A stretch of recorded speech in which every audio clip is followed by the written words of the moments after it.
feel like I need to turn that down. Dear Lord. I might turn it down also in game. But hi. Hello. My tea's being made. Yeah, so today is Valentine's Day.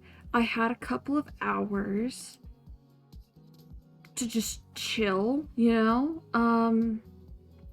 So instead of going to class today, we are going to play Dream Daddy because that's the logical.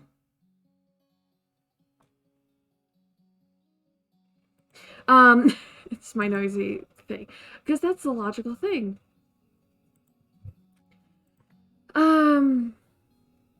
So yeah, I'll wait a bit as well to just kind of hang out a bit because why not?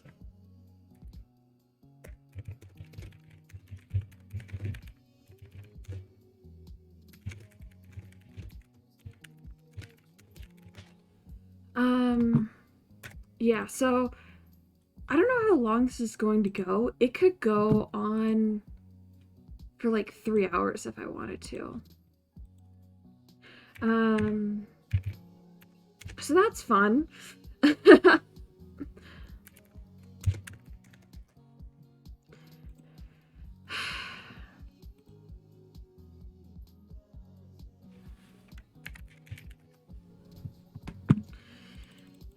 I might as well just start the game. Let's see if it does it. There we go. Okay. So this is a game I've been wanting to play for a while. So I'm excited to finally be able to...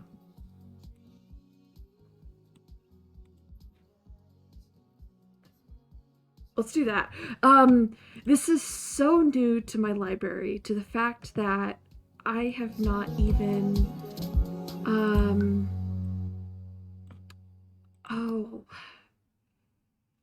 done any settings. So let's start a new game, I guess. We also have emotional support Snorlax. Let's get started.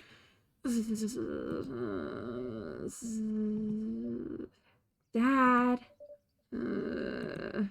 Dad, wake up. We're gonna pretend to be dead. Oh, wait. Should move there. We're changing areas. Whoa! I can be in the top left. Yes, I can be anywhere on the screen if I so desire. I let my tongue roll out of my mouth and stop breathing. Amanda shakes me. Come on, Dad. This hasn't worked on me since I was 6. Sorry, Amanda. This is the end for me. Dad, I swear to God. Amanda, I bequeath to you all my earthly possessions. Spread my ashes over my recliner. Okay, well, your corpse better get up into the moving van because it's leaving soon.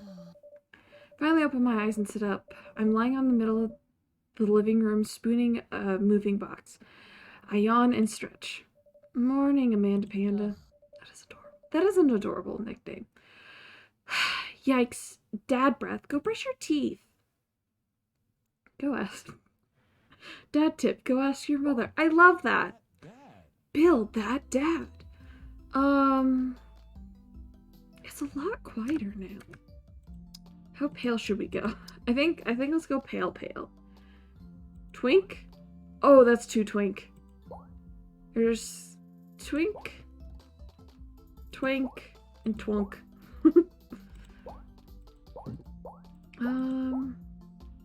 I don't understand. Oh, this one's, wait.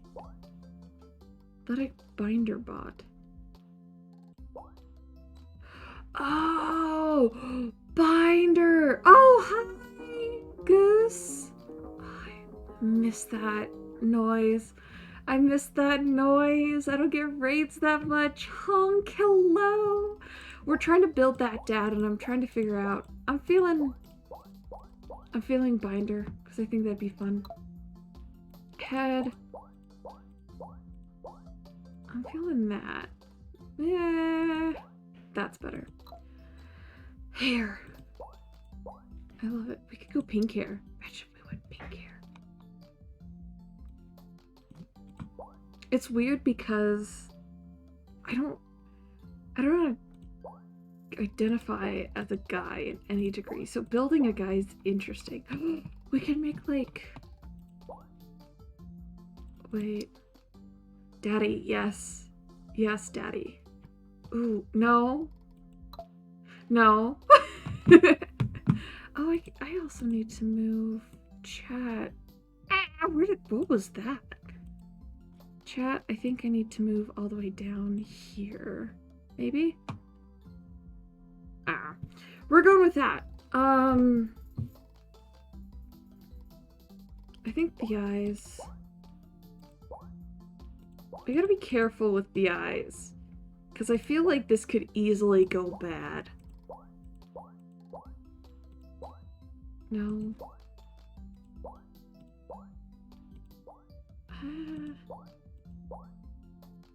Let's try like brown eyes maybe? Might help with this.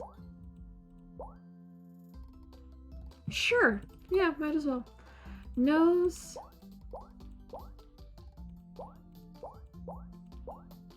Feeling that. We can come back. I might. It's too skinny. Why do we have to muscle?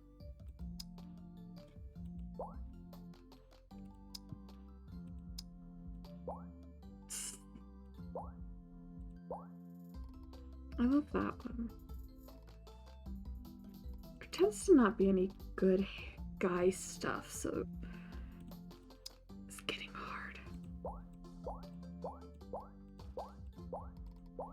He looks friendly.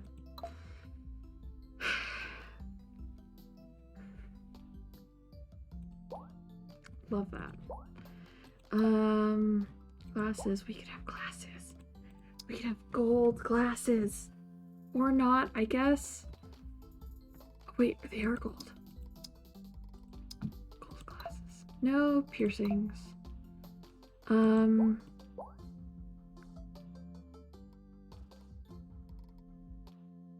I like that. I'm thinking here, let's make it a little bit darker. Perfect. Is there a better hairstyle we could go with? Not exactly sure. We could make another Quentin! Oh my gosh, wait. Could we actually pull off another Quentin? My guy characters is just Quentin. This is a bad idea. Eyes. Let's actually get the glasses out. Mouth.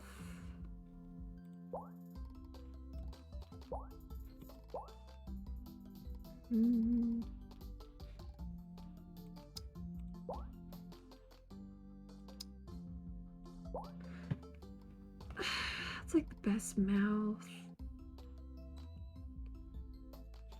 I'm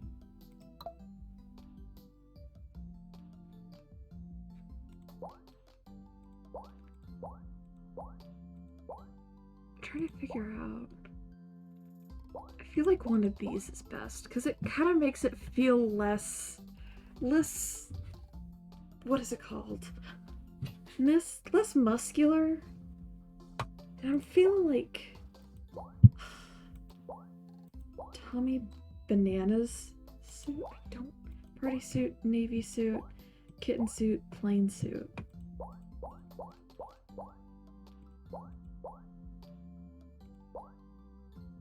I'm feeling that. Feeling that. No piercings. He doesn't have glasses if I remember correctly.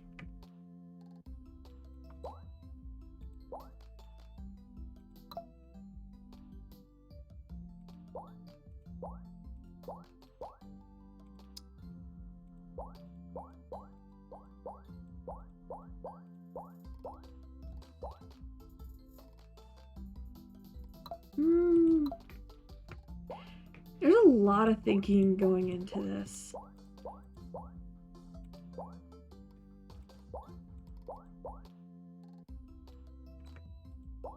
I think that looks good. Looking good, Daddy.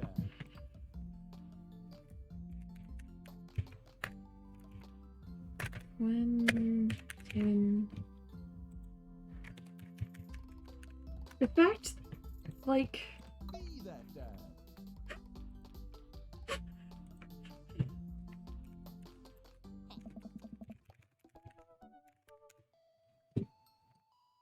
Okay.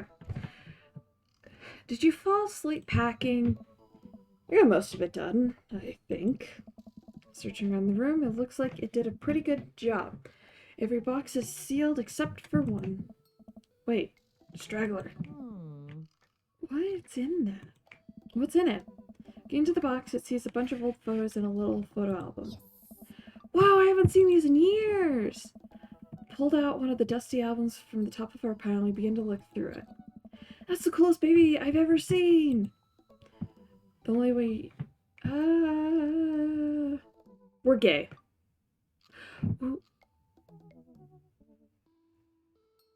We're gay. We're gay? We're gay. Bisexual? Be gay. Could be bisexual, but we could also be gay. What's the thoughts? Bisexual or gay? Let's be bisexual. The way your mother and I could get you to stop crying was put the glasses on you. Whenever we tried to take them off, you start crying again. Spent the first 2 years of your life with sunglasses on. Nice. Halloween when you were maybe 4? Oh my god, that dragon costume! You could decide on being a princess or a dragon, so you went as both. Princess Dragon. Why do I remember crying in that dragon costume? You saw yourself in the mirror and then realized you were afraid of dragons. Seeing yourself inside the dragon's mouth was a realization of your greatest fear, I think. So, I can't... Dang it. Right. Yep, definitely repress that memory. Oh, it's normal. Okay, it's just me. And this was your horse face. Oh, no. Dad. Believe you named that plush horse Sir Horsington the Brave. I don't think that was his. Amanda lunges for the photo, but I quickly snatch it away and hold it above her head with my superior dad arms. Nice try, but this is important blackmail for later down the road. Go ahead and try me. I've seen pictures of you in your ska band. Ouch, kid. The Skamoons... Oh, Skamoostis Manifesto had a chance back in the day. Look off into the distance, reminisce about that rad horn section. Hey, it's Amanda P! No, Dad, that's Emma R. I didn't... Oh, Emma P. Emma R. I didn't meet Emma P until high school.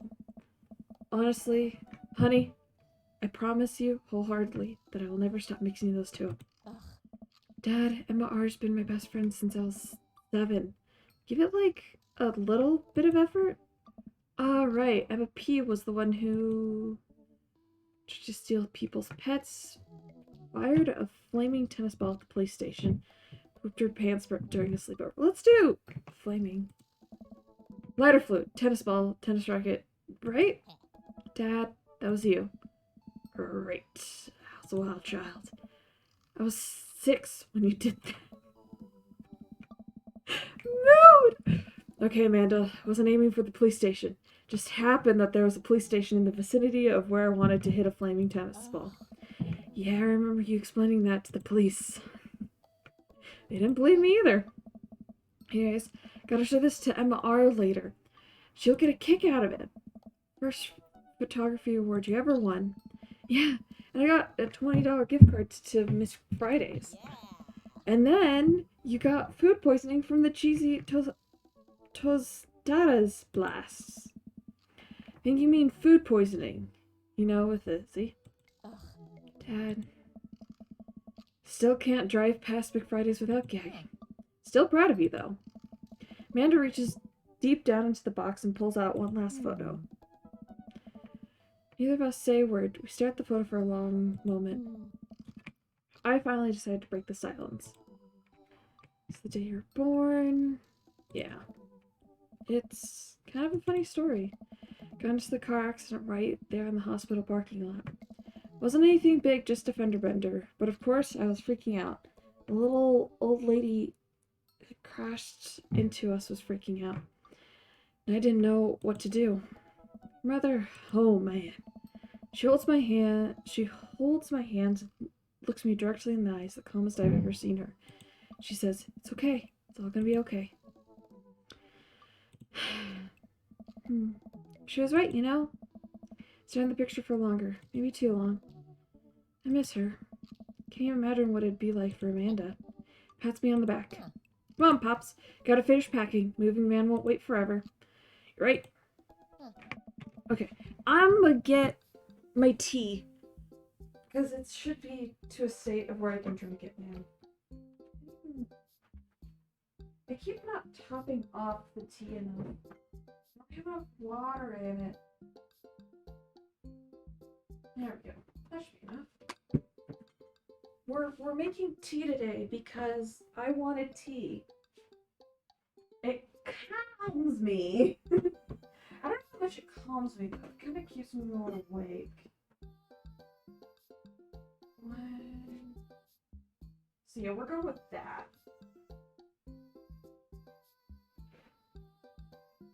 I'm putting sugar in it. Give me a sec. And you have to have an ungodly amount of sugar in the tea. You don't have to, but I think I'd get shot if I actually said that to a proper British person. You know what? No British people are around me right now.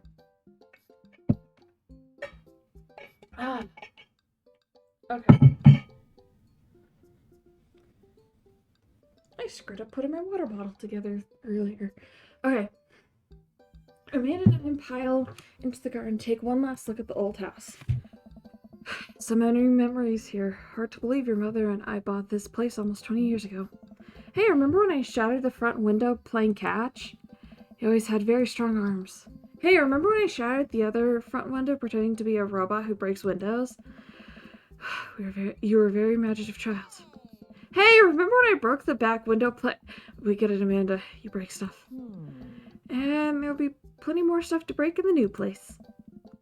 Memories to make and stuff to break. You ready? Sit in silence for a moment. Watch my daughter grow up in the house, and it will forever hold a place in my heart, but it stings a little bit to leave it behind. I'm ready. Moving man begins to pull away and starts to get the car into position to follow it. I watch our old house, disappear into the rearview mirror. So what? So, sell me on our cool new pad. Clear my throat and do my best cheesy announcer voice. Nestled in the beautiful scenic downtown Maple Bay, our new house features multiple places to sleep. Not only are there bedrooms for your sleeping pleasure, but couches and floor space where you can, yes, catch a wink. What a deal! I mean, sleeping work for the week. You sleep more than anyone I know. I admit my faults, Pops. I keep it real. Anyways, it's also smaller than our last house. Cozier, one might argue. Good spin. I think it's great. Won't we be closer to a lot of cool stuff that we can walk to, so I don't have to waste gas? Maybe trying to park downtown is, Amanda, you're going to have to learn how to parallel park at some point, right? Not gonna happen, Pops. Mode. I don't parallel park. I think someone needs to do a 3-point turn on their attitude. I don't know how to do that either. Have you met the neighbors yet? Not yet, but the neighbors seem pretty quiet. So you won't have to chase any rowdy teens off your lawn? You're the very teen you mock when you say that, honey. I'm in my last year of high school. I'm practically dust. Yeah, you're real. Don't you dare. Senior. Dad, I know where you're going with this. Citizen. I'm just gonna ignore that. Don't forget it. So, what's item number 1 on the new house agenda? First, we'll have to forge a path through the solid wall of boxes that's blocking the living room. Still have to install the washer and dryer. Need to go grocery shopping. Pops, cool your jets. You have to promise me that you're going to take a break and explore the neighborhood. Okay, you're right. We'll get some work done and then check the area out. We pull up to the new house and step inside. The lawn is freshly mown and for sale sign is still in the yard. Hiya! And with a swift kick from Amanda, the for sale sign is no more. Nice form, Sweet Pea. I got a problem with authority. I'm so proud. Man, all this karate chopping tuckered me out. I could really go for a sandwich. Ice cream sandwich. Sweetie. 10 a.m. We need to unpack first. We need some coffee ASAP. See any dogs in the park nearby. Ooh.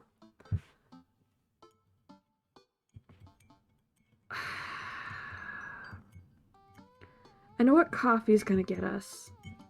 I know what dog is going to get us. Let's do dogs. You know it. You know it. Thanks for moving us to an area where the dog to person ratio is very high. I only want what's best for you. I hope you're prepared for the frequency of which I interrupt conversations to yell, "Dog!" to rocket way high.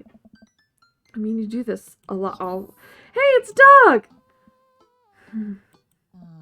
Wait, false alarm. It was just a funny shaped rock. You want to see real dogs so bad? Let's go to the park around the corner. Your nose ever itch?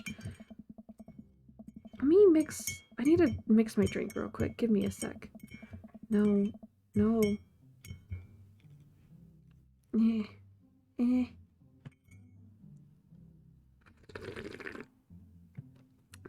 Tea. Okay. Amanda and I begin to stroll through the neighborhood. I can't believe how beautiful it's outside. Kids are playing in the streets and flowers are in bloom. The faint smell of a nearby barbecue drifts through the air. This place is nice. Too nice. I don't trust it. Good eye, honey. You can never be too careful. See that baby on a stroller over there?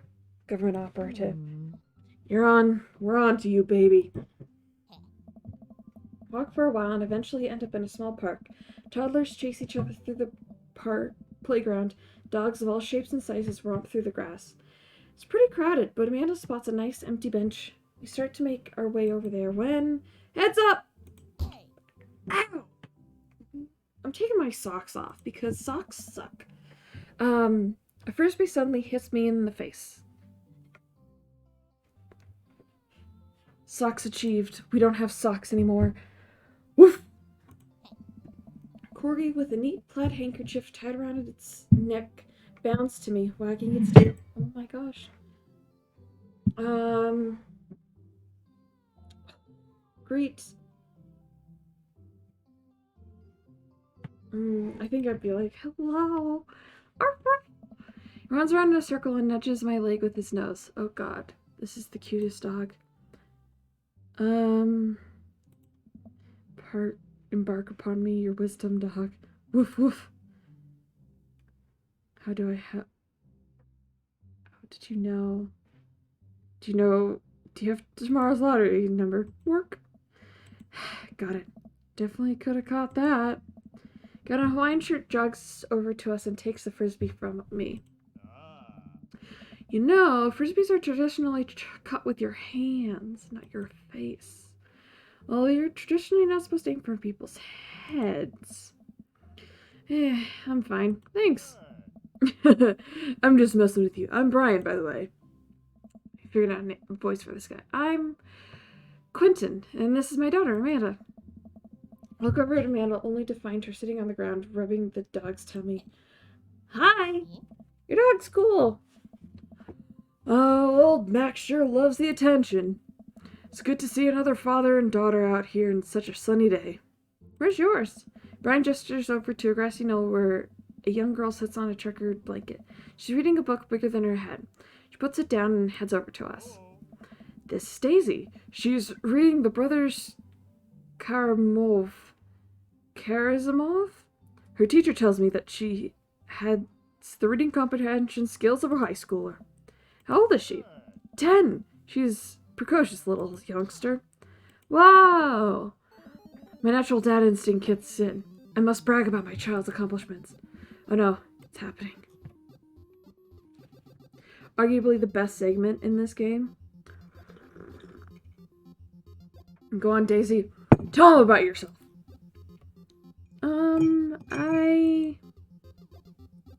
That's my girl. Amanda, get in there. Okay.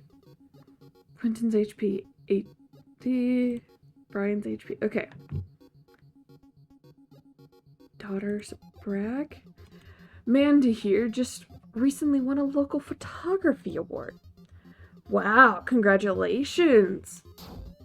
Loses 10 HP.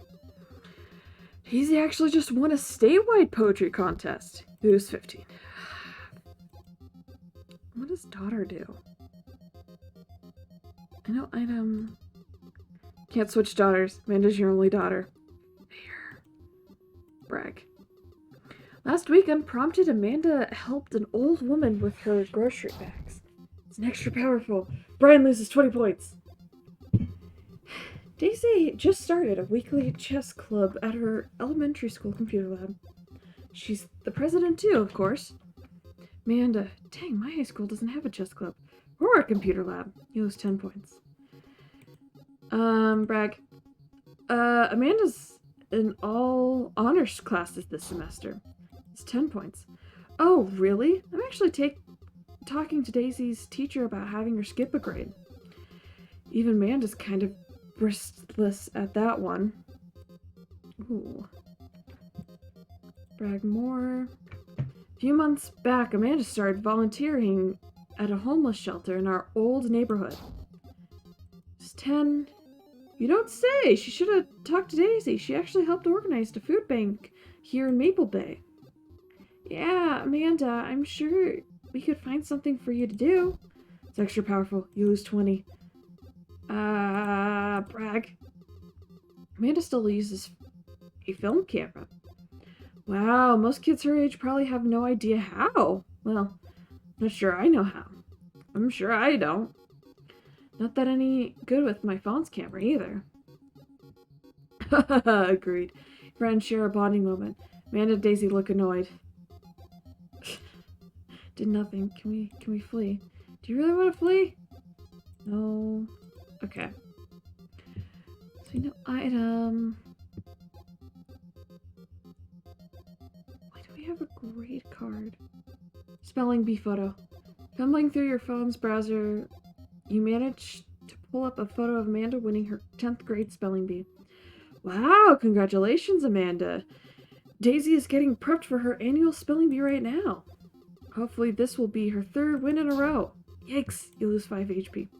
Daisy sold enough candy bars this year to get the top prize. A chance. A chance?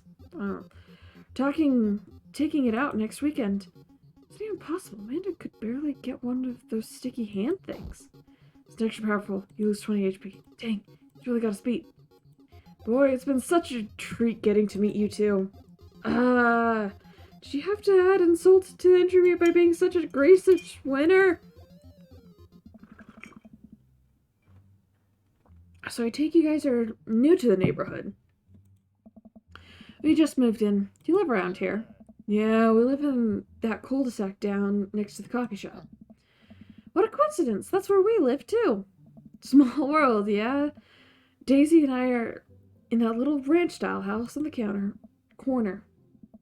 I know that house. It's just like ours, but slightly bigger and better landscaped.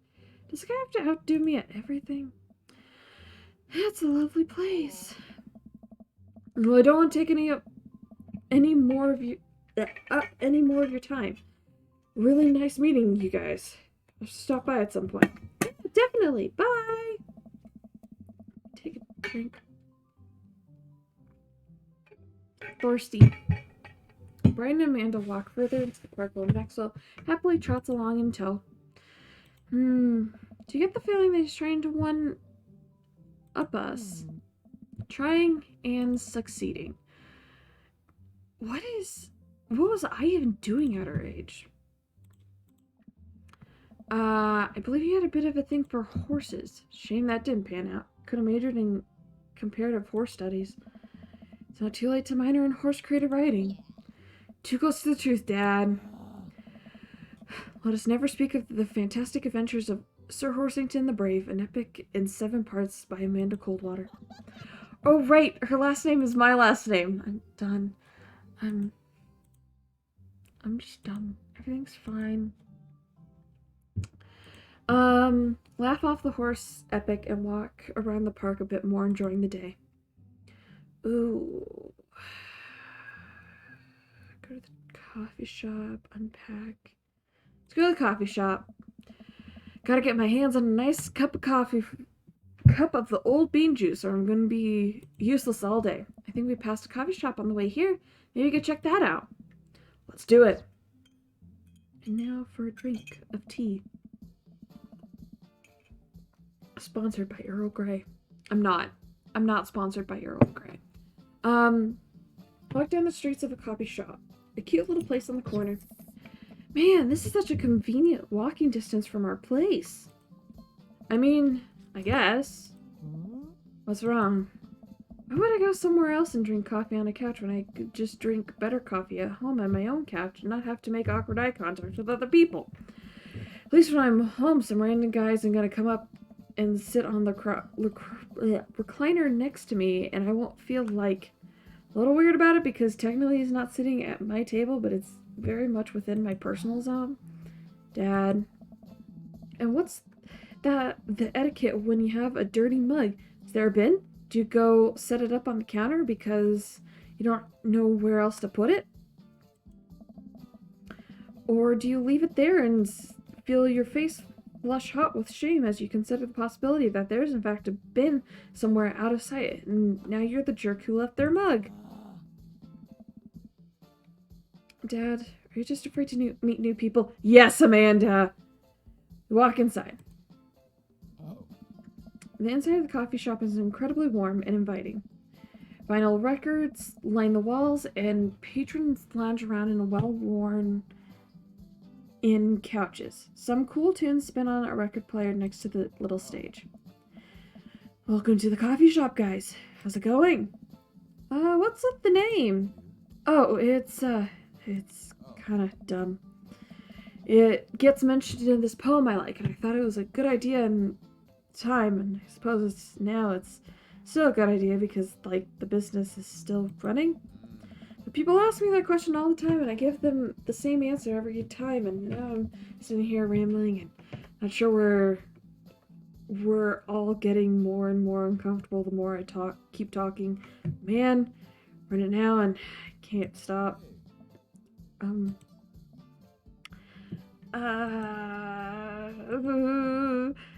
So, what'll it be? I scan the chalkboard menu and I'm immediately overwhelmed. I'll have, Godspeed, you black coffee, iced Tegan and Sarah. Yeah, Godspeed, you black coffee. A classic. I don't get it. Oh, it's a pun. Godspeed, you Black Emperor is a really amazing, influential, progressive rock band known for their sweeping soundscapes and, I'm doing the thing again. Coming right up. And for you, I'll have a macchiato DeMarco, please. Coming right up. Do you want that in small, medium, or Biggie Smalls? Medium? Wait, is Biggie Smalls big or small? I should change that, shouldn't I? Matt sits to making our drinks, and Amanda and I take a seat on one of the couches. What's his deal? Let the man make his puns. They're cooler bands than you listen to anyways. Hey! Scott was cool once! This couch is actually pretty comfy. Maybe more comfy than our couch, but it's alright. Good lumbar support. You sink right into it. Okay, it's comfier than our couch. Amanda nudges me.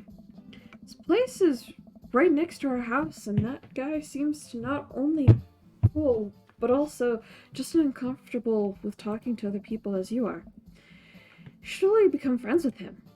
I don't know. We should, though. We should. We should be friends, though, because, like, friends! The guy's a nerd!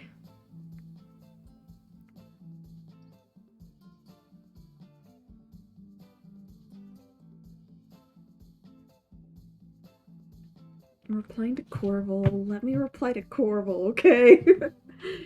Come on, what do we say about meeting new people? I can't meet new people if I always stay inside and also don't go outside and also don't talk to people. See, we're making progress. Matt sets our drinks down at our table and immediately burn the roof of my mouth. Hi, we're new in the neighborhood. I'm Amanda and this is my dad, Quentin. Oh, right. Pleased to meet you both. I ought to come by when my daughter's hanging around the shop. Two might get along. Yeah, sure we'll maybe come in from time to time. Amanda kicks my leg from under the table. Sure we'll be in here a lot. You know what? Let me get you guys opinions on something. Matt goes to the back and comes with a fresh plate of something that smells amazing. Working on a new banana bread recipe. And I need help coming up with a name for it. Well, I think we're going to have to taste test it first so we can get the full flavor profile of, and really appreciate the flavor sensations of. Amanda nods vigorously. She knows this game. Yeah, we need to give that nana bread a taste if you want us doing free creative labor. I think that would be commensurate with, I've taught her well. We have trained for this day. I was gonna give you guys free banana bread anyways. Right, yes, that. Matt serves us each a piece. Amanda and I happily chow down. This is amazing.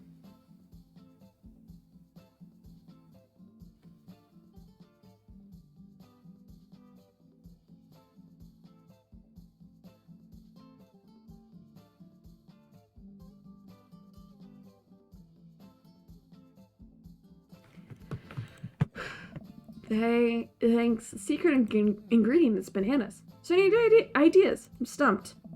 Well, I think I might only be able to give you dad band puns, but I'll give it a shot. Banana bread Kennedys. Nothing bad ever happens to the Kennedys. Grateful banana bread.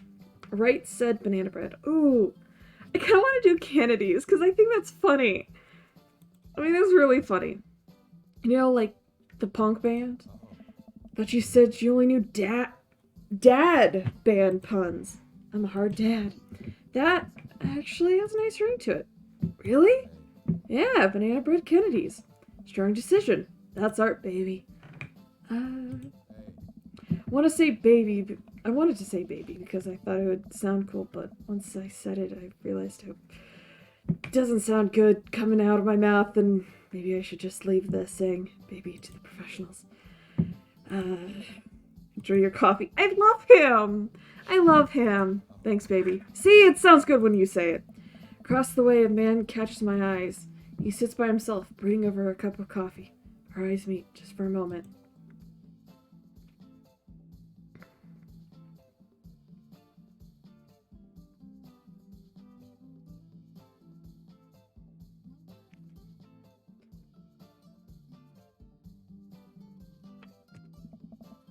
I hastily look away, hoping he didn't catch me staring. Who is that? Finish our drinks and head out. Thanks for stopping in. Take care. Okay, now that we're full of caffeine, where to? Get unpacking. I've got a lot on my plate right now. You know that moving is one of the biggest sources of stress for adults. Is it behind the constant fear that you smell bad and everyone's polite to tell you? Yeah, probably. Do I smell bad? Amanda gives me a whiff. You're fine, Pops. Let's go home. The relationship. Amazing. I love it. I get to work unpacking the various boxes around the living room. A couple hours pass and I get some good work done. The washer dryer unit is both washing and drying, and we can actually walk through the living room without tripping over boxes. First visitor already. I walk over to the door and open it. Hello? A handsome, clean-cut man stands at our door, brandishing a plate of cookies. Hello. Oh, where are my manners? My name is Joseph. I'm your next-door neighbor. Oh, yes. Hi, I'm Quentin. What's your name? S- I s- That's not what it said. So the moving van, I thought I'd bring over some cookies. My daughter Christine wanted to let you know she bakes them herself.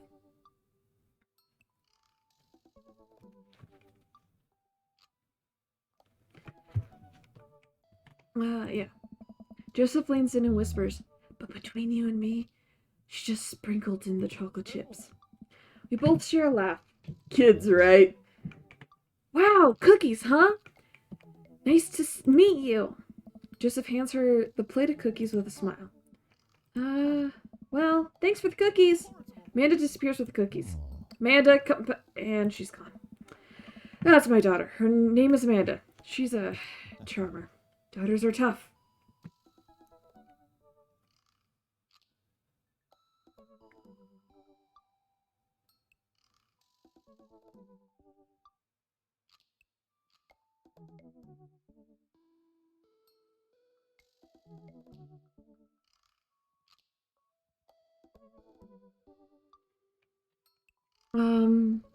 Daughters are tough. Sons are also tough. Children in general are just tough. I hear that. I mean, there's have been something wrong with you to try to raise more than two. I have 4 kids. What have I done?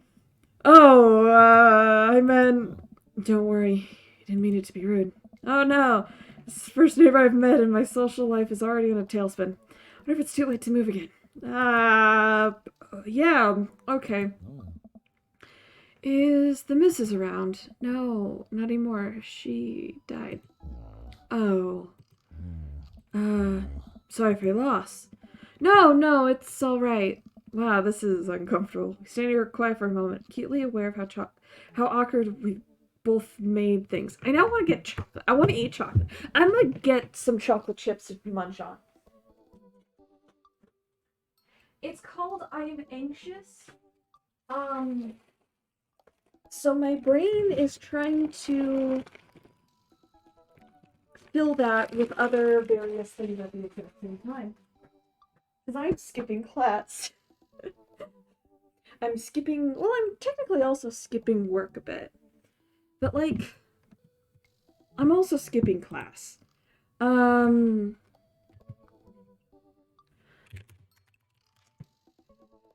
so yeah, I'm a bit on the edge. Um,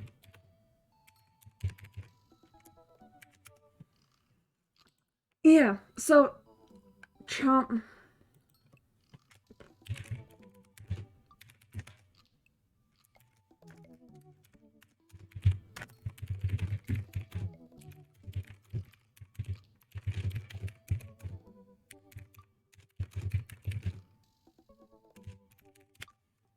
Okay. I'm just getting some things, but, like, I recommend if you have chocolate chips, throw them in the freezer. Because then you can crunch and munch on them.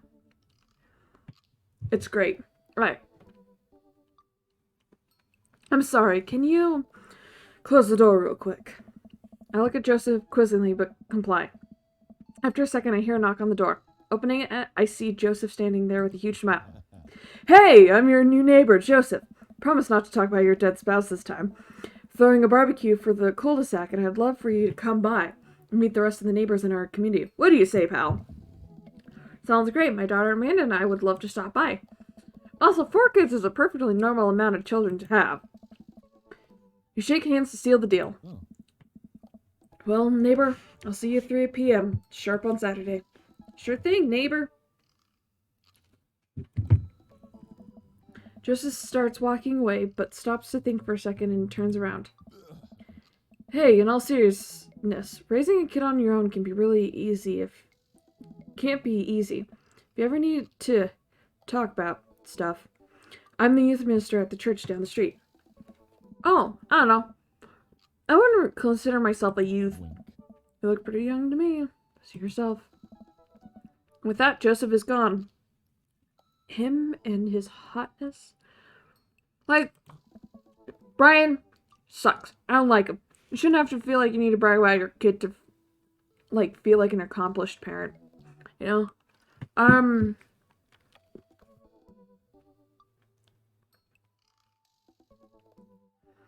don't know. That's just me.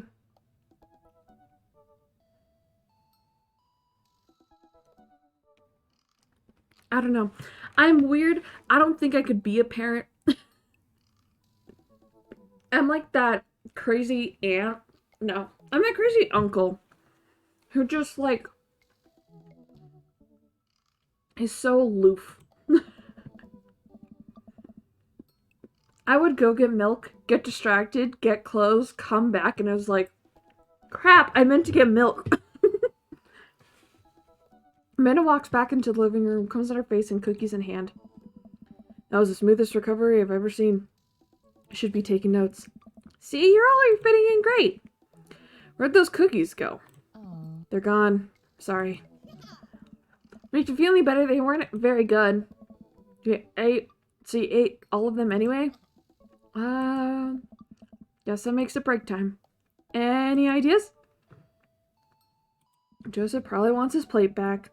Think we have a ton of good neighbor points if we bring this back. Gonna be the best neighborhood in this whole cul-de-sac. We're gonna kick all the other neighbors' butts. Kindness. Man and I step outside. Shoot, I'm actually not sure which house is his. It's a hazard, I guess. It's the big one. I'd hazard to guess it's the big one with all the well-groomed blonde children sitting in the yard. Good eye, kid. And remember, we need to make positive first impressions here. Keep it light. Walk up to the kids and wave. Hey, guys, is your dad around? Y'all stare at us blankly. We just wanted to, return this nice plate and thank you for the cookies. Geez, these definitely are Joseph kids. All look exactly like him. They're all really good. I mean, I heard they're good. I didn't get to eat any. I chuckled nervously. Well, okay, we're just gonna go set this plate down on the ground real gently and then back away slowly. Right, Dad? Right. That's what we're gonna do. Kids' eyes bore into us as we scurried away. I can feel their gaze on my back even as we approach our house. I need something to get my mind off those carbon copy kids. I need to rest my eyes. Been awake for what? 3 hours? And that's 3 hours too many. Mood. I'm gonna eat some more chocolate. You know, this is dark chocolate chips. I don't know.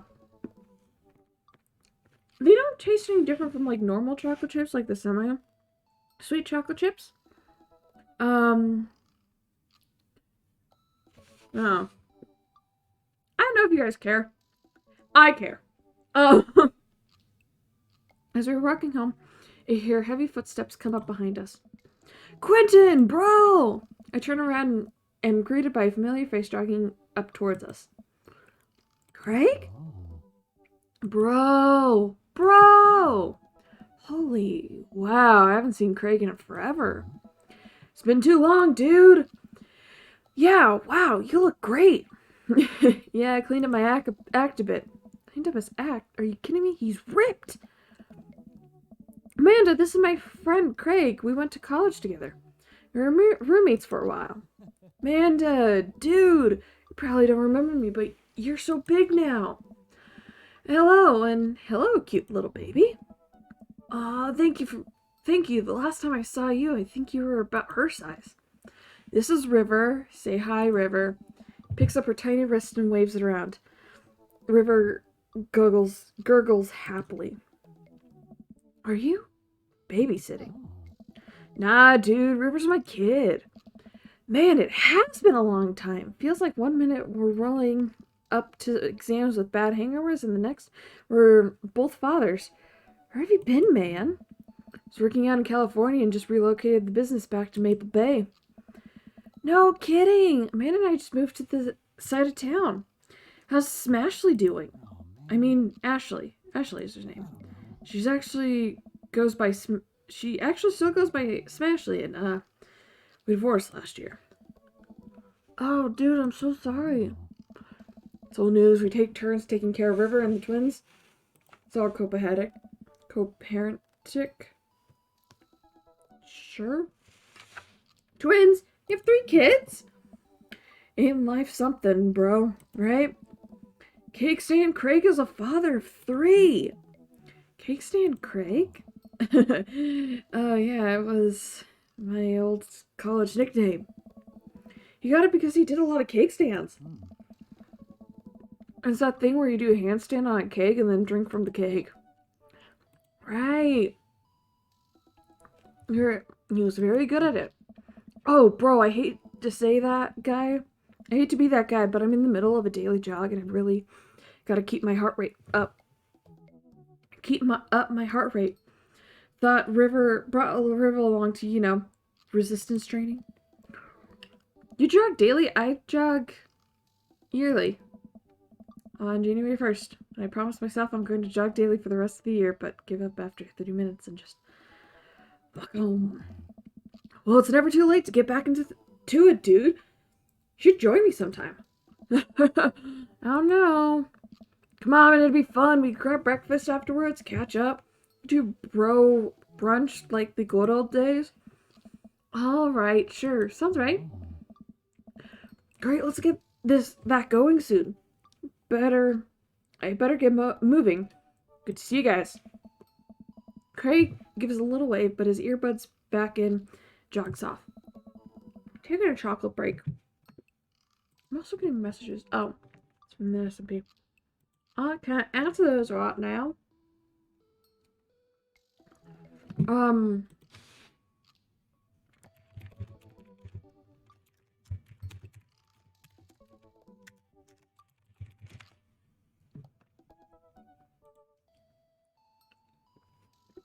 Let me finish my chocolate. It was a mistake. I'm aware. And we're here now. So yeah. Can't believe Craig just ripped and has kids. I'm reeling. Why is that? Craig I knew is not fit to be responsible for any living being, including and especially himself. Time I watched him drink an entire jar of marinara sauce for dinner. Amanda, he opened up a new jar of marinara sauce, and then he drank it like it was a thing that normal people do. It was unholy. Then I asked him what the hell he was doing, and he said, and I quote, "It's basically a smoothie, bro." I mean, technically, he's not wrong. He jogs. He was jogging. He's like a totally different person. Anyways, I better get home. I have plenty of time to reflect on how old I feel later. Fair. Okay.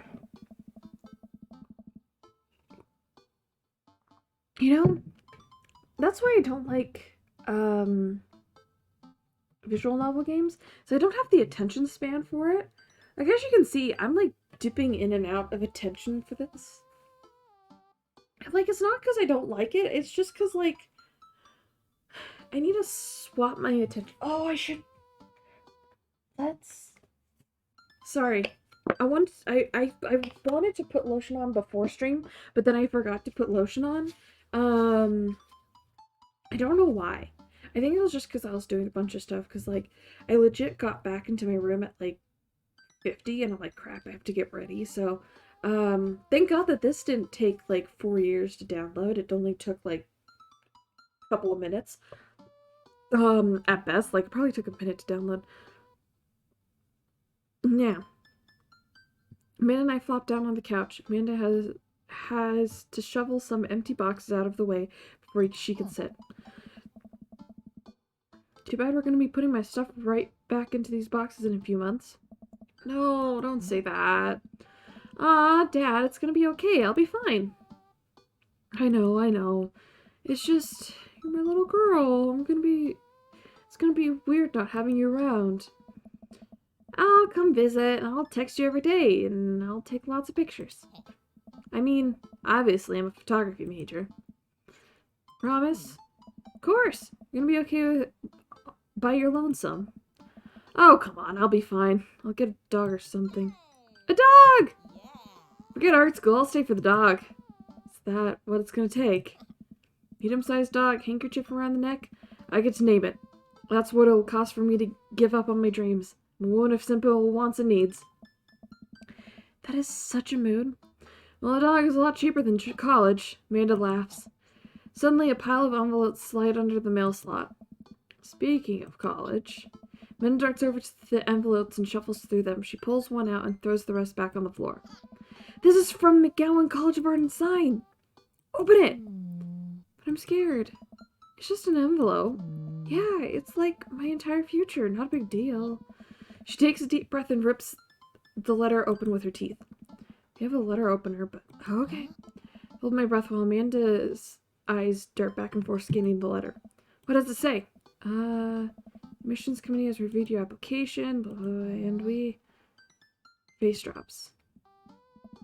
Regret to inform you that we are unable to offer you admission to McGowan College of Art and Design. Amanda throws the letter on the coffee table. Oh, sweetie. It's okay. I kind of saw it coming. I knew I should have put that experimental stuff in my portfolio. Their missions officer told me they just want to see portraits or whatever. I pull Amanda in for a big hug. You're an amazing photographer. I know how much work you put into your portfolio. Some other art school is going to want to snatch you up for sure. Yeah, I know. It's fine. Are you actually fine, or are you just saying that? I'm fine, really. Face says the opposite, but probably shouldn't push her on this. Oh, and before I forget, Emma R. and Emma Purr are sleeping over tonight. So... You need me out of the way because I'm painfully uncool? I would choose more delicate phrasing, but yes. Well, I'll have you know that I conveniently already have permission for tonight.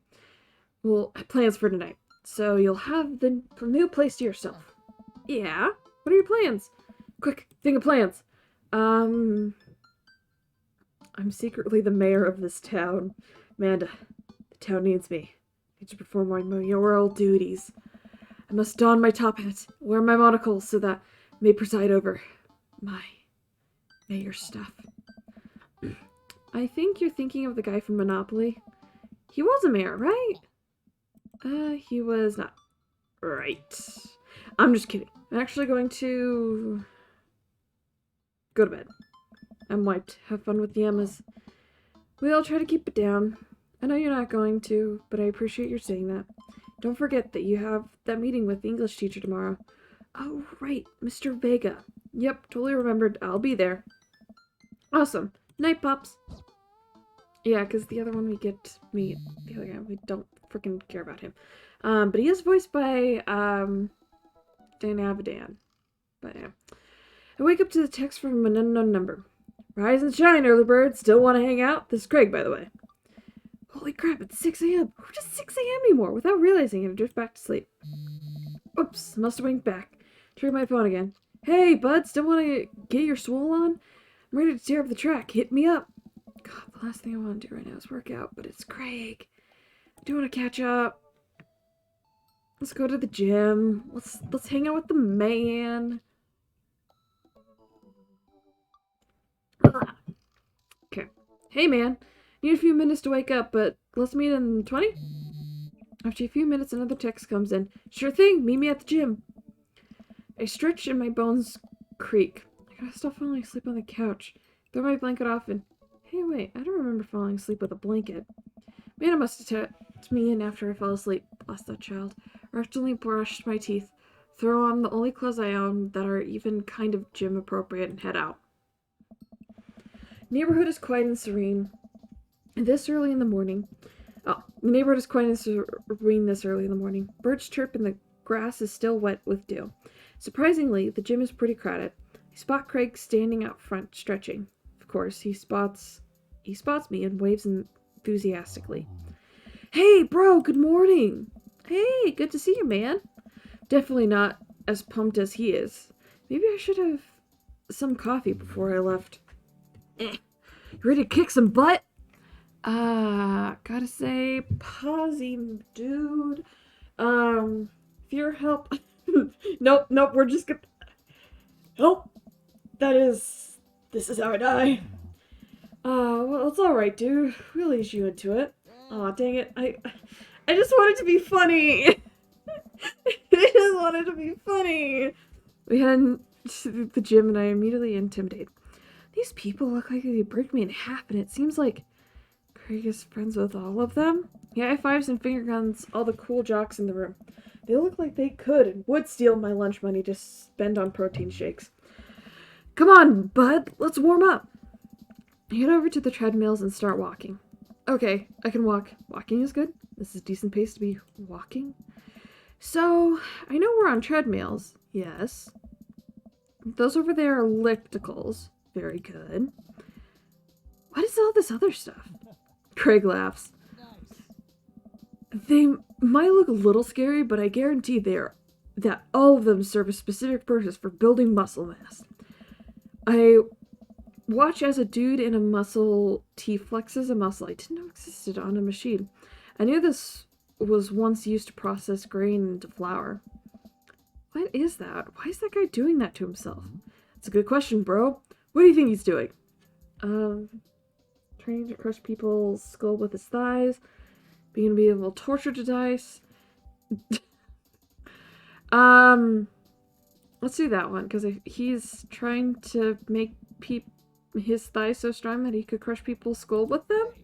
Hey, that's pretty much the only reason I work out. Oh no, Craig is turning up the speed. Better do the same. How long have you been doing the buff stuff? Couple years. And what do you do when you're not dadding or working or buffing? Oh, I coach my twins' softball team. That still counts as both dadding and buffing. Oh, I keep busy. What do you do for fun? You know what? Concept. Let's turn it down a bit. Because my brain is not... I'm a bit sick. Okay. I love learning. I try to live my life as close to Jimmy Buffett. Nautical Whalers by Jimmy Buffett. Jolly Mon Sing by Jimmy Buffett. Treat Her Like a Lady by Jimmy Buffett. The goal is to live with as few worries as I can muster. The lost shaker of salt was a metaphor. Ah! Everything's fine. As a metaphor about what?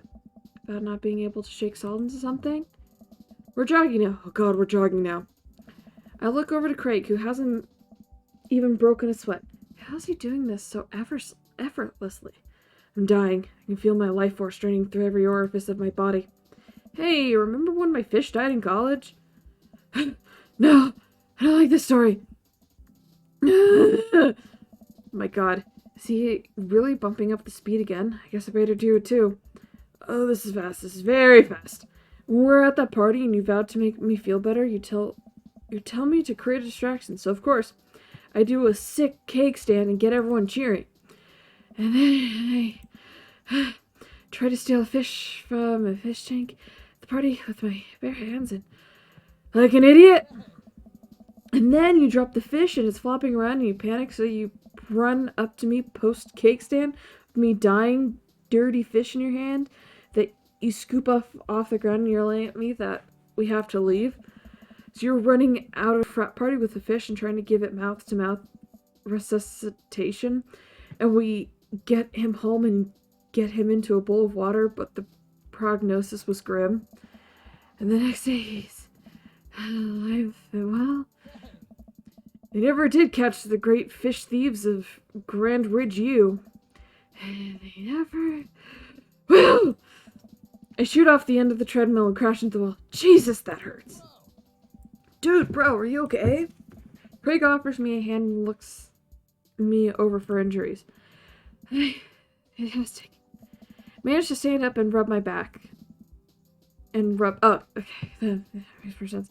Consider it now, but I'm sure it will later. You don't have to push yourself like that. Always know your limits. Well, I think I might call our gym adventure here. You sure? Yeah. Alright, well, here. Brought you this. Hands me a shaker full of thick green liquid. Started it with what must be apparent distaste. It's a protein shake. Ah, dude. Drink it, bro. Oh, thank you. He wants me to drink it. Oh boy, here we go. I take a small sip.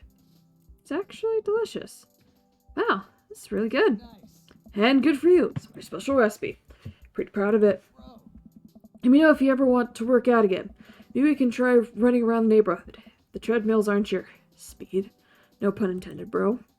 Good one. Well, I'm gonna go put some ice on this. Everything. I'll see you around. Leave the gym feeling ashamed. Craig used to order delivery from the pizza place around the street from our dorm. Now he can run circles around me, literally. Man, really gotta work on this dad bod. Get home and lie down on the couch. Hurts to move. Oh god, I'm so cold. Old. So old. I know, I must have fallen asleep. What time is it? Shoot, it's 3:35. 3:55. Supposed to be a man at school in 5 minutes. Frantically put on some clean clothes, apply a generous amount of deodorant, run out the door. Getting messages. People talking and I don't understand why. I arrive at a man at school and check in at the front desk. They give me a bright orange visitor sticker and send me on my way. Barely awake and...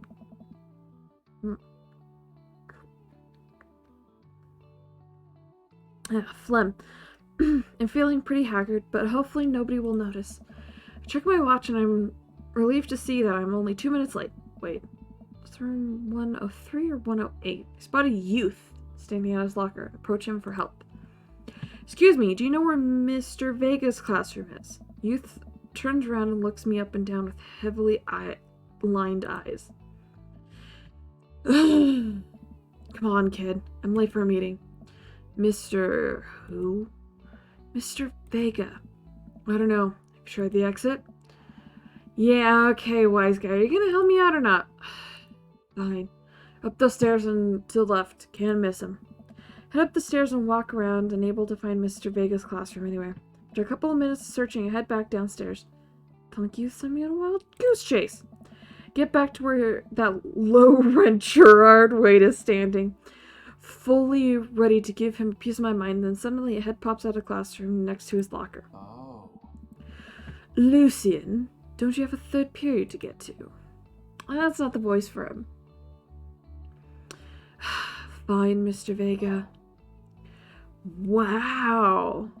I'm officially 10 minutes late. I glare at him as he walks away. We're not cool. You must be Quentin. This period's almost over. Would you mind waiting in the back? Mr. Vega leads me in, and I take a seat in front of one of the conveniently small students' chairs, desks in the back. I get stuck in this. Okay, there's also... schools, they don't do that, though. They don't have, like, the small stuff. The small stuff is, like, elementary school. So, like, also, by the way, we've upgraded from emotional support Snorlax to emotional support Axolotl. But this one's, Sweetheart. We got Sweetheart today. Mr. Vega leads me in and I take a seat in one of the comically small students' desks in the back. I get stuck in this. Alright, where were we? Now, who could tell me about the unreliability of the narrator in J.D. Salinger's Catcher in the Rye? Yes, Colin. Colin stands up and does the thing where he blows into the crook of his elbow to make a fart noise. The whole class erupts in laughter. Alright, everybody. Very funny, Colin. Please sit down.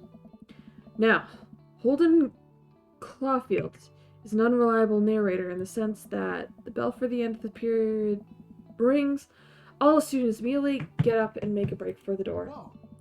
Remember to do the reading and answer the response questions on the on page 194 in your textbooks. Nobody's listening. Or not, I guess. Mr. Vega turns to me and sighs. Middle schoolers, right? Don't you teach high schoolers? Both. You know? Budget cuts. Right. Thanks so much for coming in. No problem, Mr. Vega. Please, call me Hugo.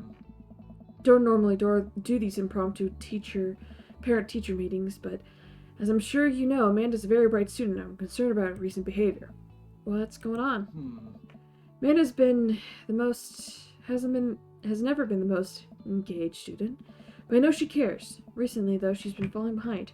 She's not completing assignments and has been doing rather poorly on tests. Normally, I'd chalk this up to senioritis, but this is strange. I thought Amanda always shared everything with me. It didn't even cross my mind that something might be wrong. I don't know. I just wanted to ask, is everything okay at home? She has a tendency to bottle things up. I haven't noticed anything different about her, but she's always tend to put on a happy face no matter what. See if you can talk to her about it. I know she values you a great deal and would appreciate your guidance. She keeps heading down this road. I don't know. I know how important art school is to her. I would hate to see her miss out on scholarship money that she clearly deserves. I'll make sure to talk to Amanda. Thanks for letting me know, Hugo. Anytime. On my way out, I stopped thinking for a moment. I turned to Hugo. Hey, Hugo? Oh. Yes? They ever catch that rye? Yes. My beloved. English teachers. I don't know, there is always like a dad quality in English teachers, let's be honest. I leave the classroom and make my way out the school. Still a little bit in shock when Amanda was able to hide this so well from me. She's always been such a force for positivity in my life, especially after we lost her mother. Amanda must be done with classes for the day by now. Sure, she would appreciate a ride home. Maybe I can talk to her about what's going on. I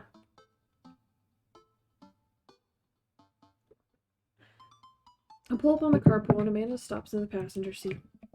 So, did you have fun gossiping about me? Mr. Vega and I just gossiped about our celebrity crushes. So you talked about Mario Batali the whole time? It was a very productive meeting. I'm pretty hungry. Can I grab some dinner? Sure thing. Because I'm home.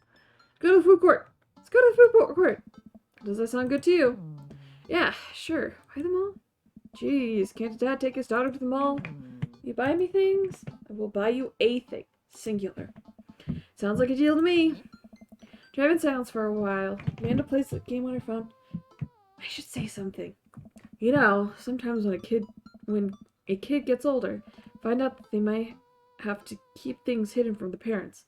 That's okay, because sometimes that's what kids do. That's okay. But also, sometimes it's good to have the parents' perspective, because, you know, maybe the parents have also dealt with similar situations. Maybe they're a little cooler than you give them credit for. Anyway, what I'm trying to say is that it's good to share. Love you. Have you been reading my tweets? You have a Twitter? What? Never mind. Look, sweetie, Mr. Vega said you haven't been participating in class. You're not turning things in. Oh, I'm fine, Pops. Senioritis and all that. Vega likes Mr. Vega's class. It's fine. He's fine. Pull up to a stoplight and I have Amanda. She's still texting. Just want you to know that you can talk to me about anything. I can tell that whatever it is, she doesn't want me knowing about it. It's frustrating. Here I am at ours going to that fancy art school in California. That's exciting. Yep. But then you guys aren't going to the same school? Yep. Amanda keeps texting. She stifles a laugh. What's so funny? I don't think you'd get it. Okay. Who you texting? Noah? Who's Noah? My friend? Does he go to your school? Yep. Do you like Noah? What? No! Dad. Can't believe you would. Dad. I mean, jeez. Why would you... Ugh. Gross. I feel that. I feel that. Sorry, just asking. Dad, he's my friend. Guys and girls can be friends. He's my friend. Okay. Jeez. This is going well. Well, good talk. Love you, kiddo. She leans forward and turns up the radio. Guess the conversation is over. To the mall, then! Keep your word. Arrive at the mall, big indoor shopping center with a couple different floors. It's kind of dead, but that doesn't stop a mall security guard from yelling at a group of loitering teens. Let's eat something disgusting for dinner. Hell yeah! Language, Missy. Heck yeah. Better. We approach the food court and evaluate our options. It's greasy restaurant after greasy restaurant. My heart burns just looking at the menus. Nobody looks happy to be here. What are you in the mood for? Bread dipped in sugar? Bread with cheese on it? Or do you just want me to inject some fat directly into your bloodstream? Extend my hand to her. Would you do me the honor of sharing some nachos? She takes my hand with a grin. It would make me the happiest, cheesiest girl alive. We order a giant pile of chips and naturally orange cheese from a very unenthusiastic and possibly stoned teenager. Take a seat at a rickety table and dig in. These are bad. These are very bad. But also strangely delicious. You have to eat through the pain. We enjoy the fluorescent cheesy goodness together until we're all out of nachos. So, something's been bothering me for a while. Can you explain memes to me? Which meme? All the memes. Amanda sighs deeply and places her head in her hands. Dad, it's complicated. See, memes are inside jokes shared by a bunch of people that gets less funny the more people do it. So the problem is by the time a meme gets to you, Dad, all of us youths have already done the joke to death. And what's worse is that movies and TV shows and video games will try to jump on the meme train, but just based on how long it takes to make them, meme just will be long dead by the time it comes out. So it just dates it and it isn't funny. Oh shit, what up? Dad, please. Anyways, changing the subject. Where to now? Wanna go to the goth store? What? You know, the one that's all black and tries to establish itself as an anti-establishment despite being an exact representation of the establishment? I don't know what store you're talking about. You know, the one where you can buy chain wallets and it's basically an assault on what people fought so hard against in punk and hardcore movement of the 70s and 80s. Dude, you gotta be more specific. The one you threw up in that one time. Oh, that one! I love that that's what clicked in her. Amanda runs in the store with me trailing behind her. She takes a beeline for the back. There it is! You can still see the outline. Kinda. I'm so proud. Speech! Amanda. Speech! All right, I'll do it if you stop chanting. Amanda stops immediately. Clear my throat. Thank you all for joining us here today to commemorate a historical moment that would forever shape history. On a day very much like today, some 5 years ago, our very own Amanda and Coldwater had too much blue raspberry slushy on an outing to the mall. After begging her father to take her to Dead Goth and Beyond to buy rainbow suspenders, she proceeded to throw up all over the display of My Chemical Romance merchandise. Her loving father then had to pay for said merchandise, which to this day remains among our possessions. Thank you. Amanda's move. She begins clapping, slow at first, faster, more vigorously. Several more patrons turn their heads. One of them also starts clapping. I bow my head. Oh, hey, chain wallets! Amanda busies herself looking at band tees. I try to find something of interest to myself. Not much for a dad to look at in Dead Goth and Beyond. Okay. Pursue the band t-shirts. Look at ironic mugs. Check the clearance bin for hot deals. Let's do ironic mugs. I'm suddenly stricken by the existential fear. If there's only one number one dad, then why are there so many mugs here that say that? This whole time I thought I was the only one. If I'm not number one, Where do I place on the global data ranking charts? I have work to do. Look, this is very important to me. I hear a stifled argument over the cash register. An old gentleman is carrying a garment and showing it to a bored-looking cashier with pink hair. I can see that. Don't know what to tell you, my dude. I just work here. Listen, when I bought this online, the website said this blouse was Victorian inspired. However, I received it. It's clearly held trademark for Edwardian dressage. Do you want a coupon? I can give you a coupon. You leave if I give you a coupon? It's that manager present. People need to know what they're buying. I am the manager. I see. Well, it would seem I have outstayed my welcome. Good day, shopkeep. Your superiors will receive a strongly worded email by post. Whatever, dude. Man rolls around and storms out, his literal coattails trailing behind him. Can't tell if they were Victorian inspired or Edwardian in nature. Amanda trots up to me with a t-shirt in her hand. Oh boy, here it comes. Hey, Dadtron 5000. Yes, I'll buy it for you. Wow, that was easy, thanks. At least it's only one this time. Amanda plops the t-shirt on the counter and grunts at the cashier. I love your hair. Cashier says nothing and rings Amanda up, reading hatred. Hand her a 20. So what's that guy's deal? Cashier rolls her eyes so hard I'm worried she'll pull something. That's Damien. He's here all the time. He's obsessed with Victorian fashion or whatever. She hands Amanda her bag and it's clear the conversation is over. Make her way out the store and head to get some rest.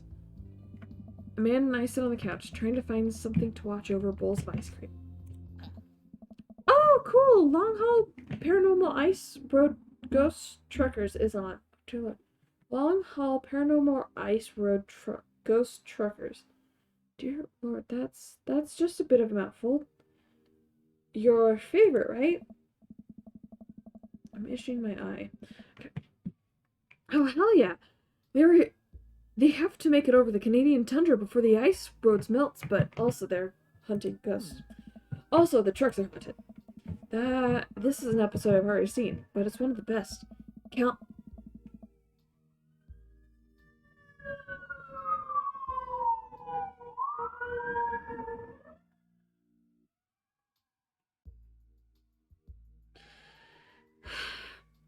I hate when that happens. Anyways, Cal and Flint Dogbone, the twin brothers truck driving and ghost hunting duo, find themselves in the greatest peril yet. Oh no! The ghosts done control the truck. I can't steer on them there damn ice roads. Let me see the EVP meter on to try and communicate with the spirits. Flint, we're about to die! Oh, almost got it. If you listen carefully, it sounds like they're saying you're gonna die. That's because we're about to die, This is art. The episode ends, and Amanda excuses herself to go and start arguments on the internet. Stand up a little longer.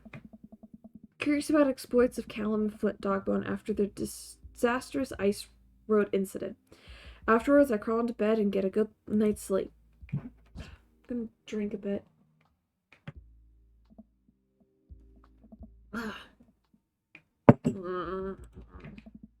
Morning, sleepyhead. 5 more minutes. You have never left me 5 more minutes, so get up. Fine. You have cereal for breakfast and spend the morning putting together furniture. Amanda is much better at interpreting the tiny manuals. We're able to put together a few shelves and one desk, but I'm pretty sure it was supposed to be a bookcase. So, you excited for the cookout today? Excited to beef up my grilling skills? I'll see if this is a learning opportunity. If I can snake some hot grill tips, I think we can consider it a success. Don't you want to meet some of the people in the neighborhood? Probably end up standing uncomfortably in the corner with a plate of food and hope that nobody talks to me. Dad, you're a beautiful work in progress. We'll get that butterfly to emerge from the cocoon. The social butterfly. Well, we better start getting ready. Definitely don't want to be late. What? No, you have to be fashionably late. Who shows up to a cookout on time? You know what? We're going early, just because you said that. Head out the door and Emmanuel reluctantly follows. Walk across the street to Joseph's house. With a store-bought veggie plate. Terrible cook if it doesn't involve a grill. Yeah.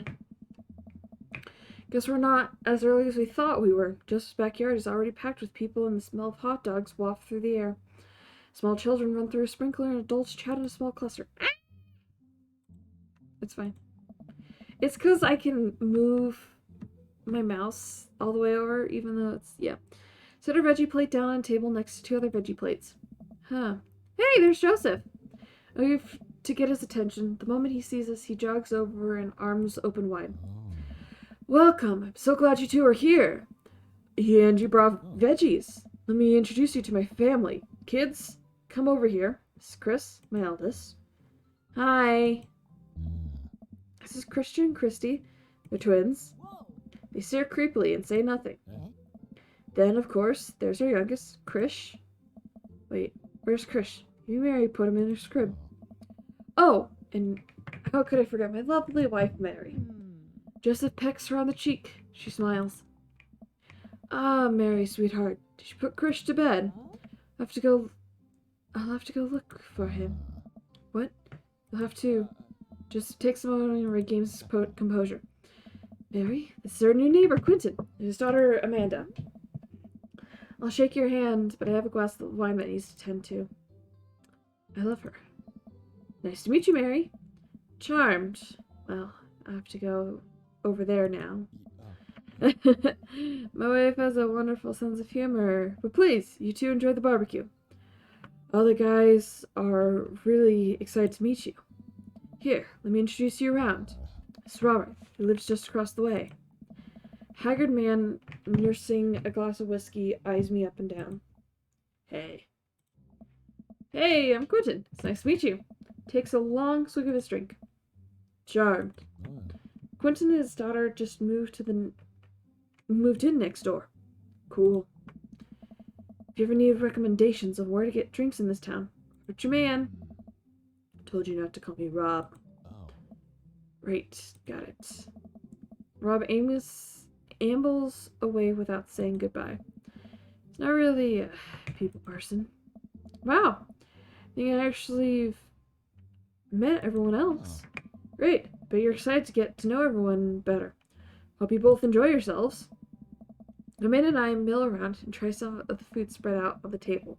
Pick up some deviled eggs. Panda grabs a small paper plate. Amelia begins piling in with baked goods. Yeah. Ugh, I don't want to make friends. Come on, Dad. Who are you gonna party with when I go off to school? I don't want to have to do pleasantries. Dad. I want to talk about the weather. Go. Do it.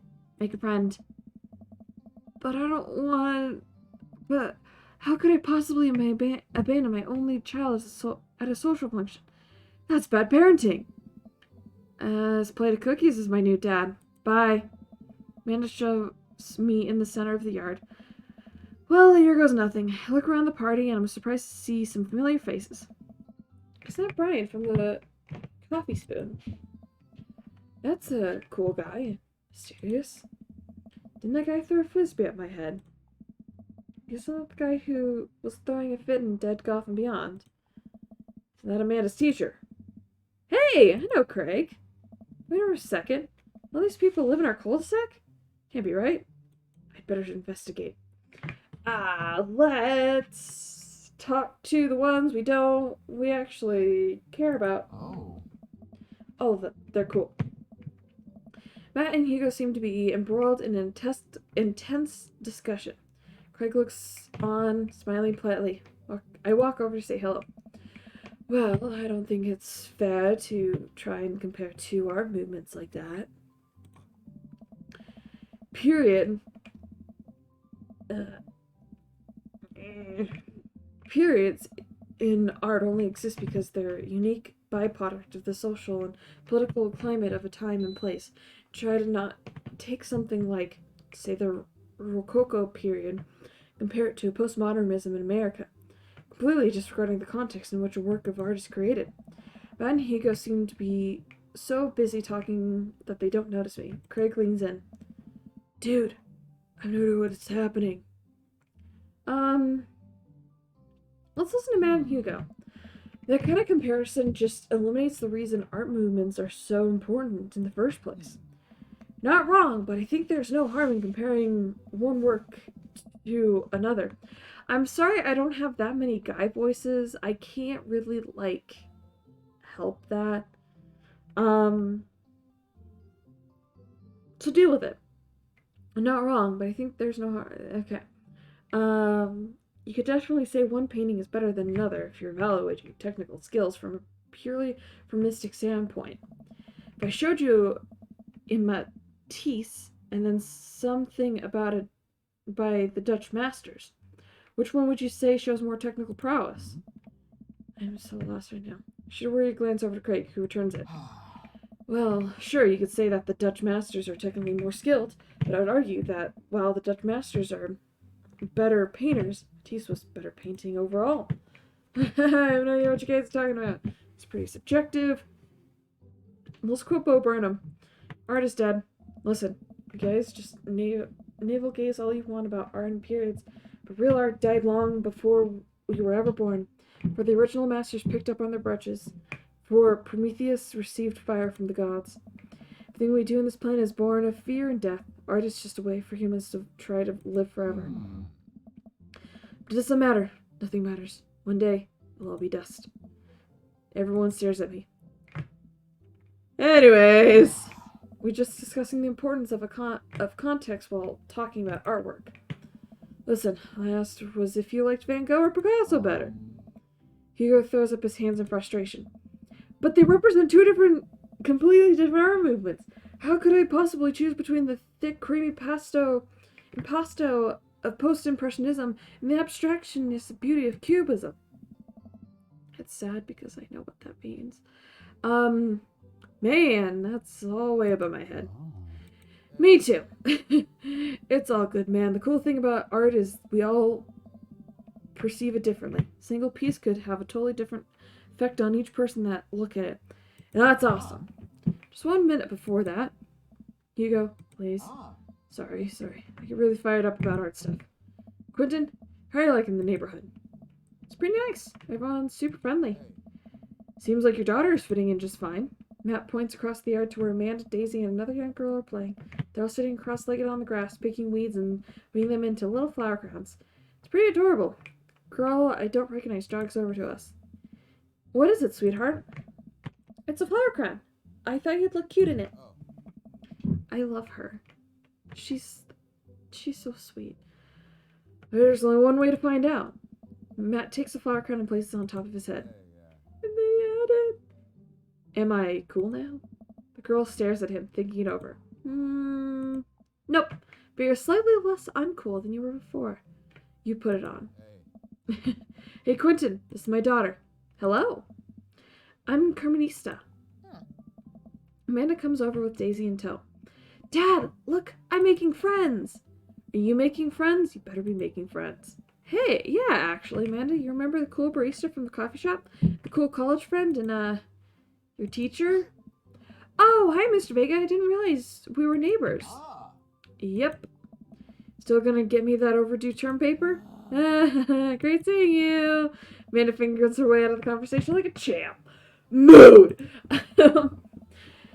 She'll have the finger gun move from me. Very proud.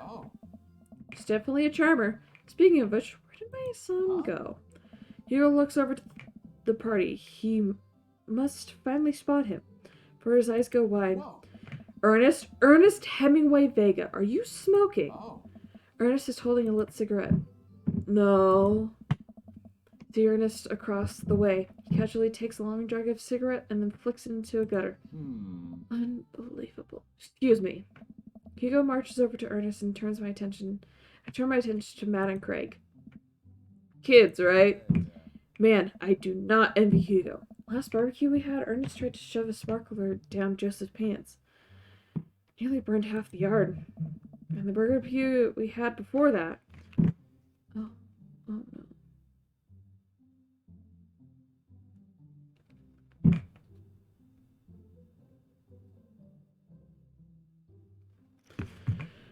We actually burned down half the yard. And then it spread into my lawn and burned down half my yard too. He walks back over to us, practically dragging Ernest behind him. Hi, everyone. Sorry about that. Quentin, this is my son, Ernest. Hello. Ernest looks away, sulking, his hands shoved deep into his pockets. Hugo nudges him impatiently. Hey. Nice to meet you, Ernest. What grade are you in? Does it matter? Oh. Ernest. Okay, I'm in 8th grade. Got you happy now? Sure, you're just dying to know. Yeah. Good to know. Good for you. Can I go now? I'm tired of talking to old dudes who blame my generation for the failing economy. Ouch. Ernest. Oh, yeah, because I'm totally embarrassing you. Ernest puts earbuds in and storms off to stand in the corner. That was certainly something.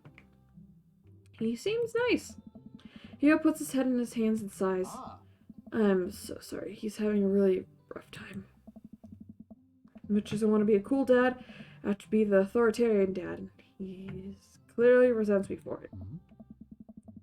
I mean, I think as a dad and a teacher, that's about as an authoritarian as you can get. Honestly, are there any cool dads? Is just possibly a cool dad? What? I'm as cool as a cucumber. See? That right there. Can't say that. I don't know. My kids think I'm cool. But for how long, Craig?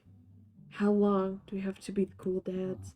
I don't know. I think we need to accept the fact that as dads, we become the machine we once raged against. Accept our fate to ironically wear socks with sandals. Our kids may think we're cool now, but when they hit puberty, you're doomed. Amanda's 18 and she still thinks I'm cool. Nice. I look across the yard to my daughter. Amanda! I'm cool, right? Amanda just laughs. She keeps laughing.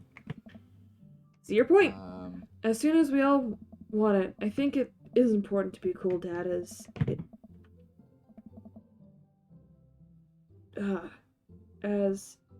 is to be a cool dad. Can't be best friends with our kid. Just doesn't work. I mean, me and Ernest. Our job as a parent is to make sure our kids turn out okay. Yeah, you're right. But it's nice to have it both ways. Hearing the guys talk about this makes me think of my relationship with Amanda. Got along so well, but might come a time where it won't be like that. College, where this happens. Don't let us eat up your time, Quentin. Go meet some of the other people around the neighborhood. Oh gosh. I'm thirsty.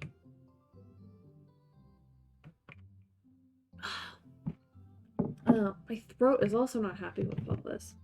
Let me take a short break real quick.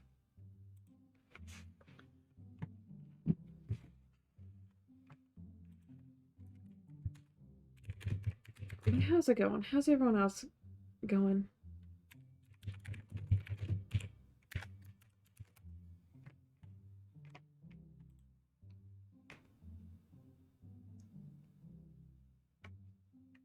Itchy nose. Okay. Glanced across the yard and noticed Robert and Brian chatting over drinks. Man, I don't think I want to deal with being one-upped by Brian right now. Guess I could live with learning more about Robert. Oh no! They caught me staring. Oh no, Brian's weighing me over. Shoot! I flash a smile and walk over to them. Hey, guys! Quentin! How the heck are you? Settling into the neighborhood all right? You betcha. Got the living room in order at least.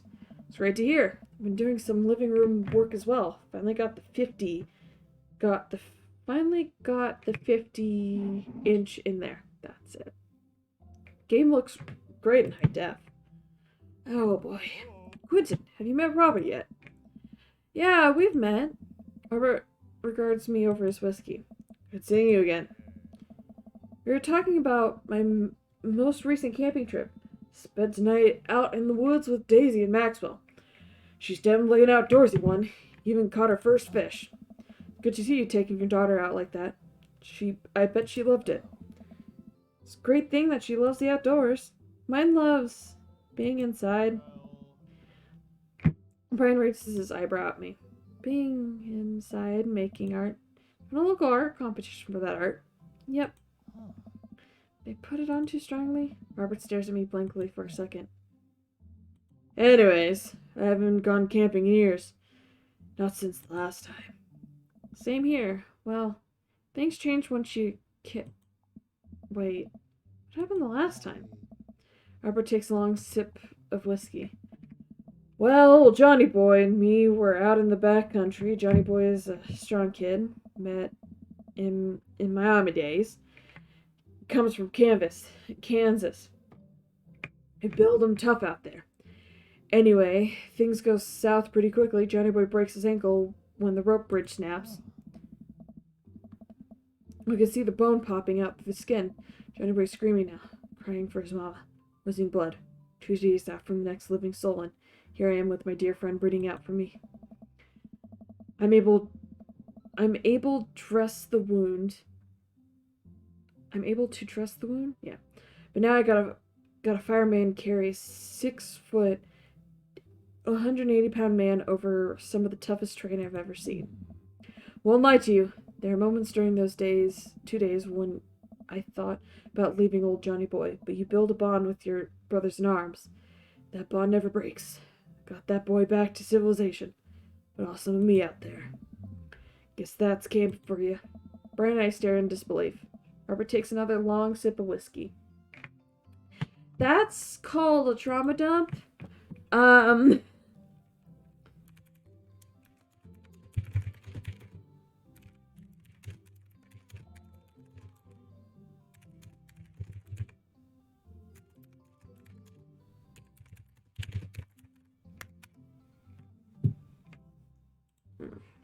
Brian and I stare in disbelief. Okay. I'm just kidding. My friend John and I went inner tubing down a river and he lost a flip-flop. Missed the kid. Brian and I laugh nervously. Or am I kidding? Brian and I tense up again. I'm kidding. Whew. Man and Daisy barrel up to us laughing. Daisy is holding a paper plate in front of her, like a steering wheel. You ever just so I have to readjust my headphones every once in a while. And I took my headphones off right now, and straight up hated that because I heard myself talking.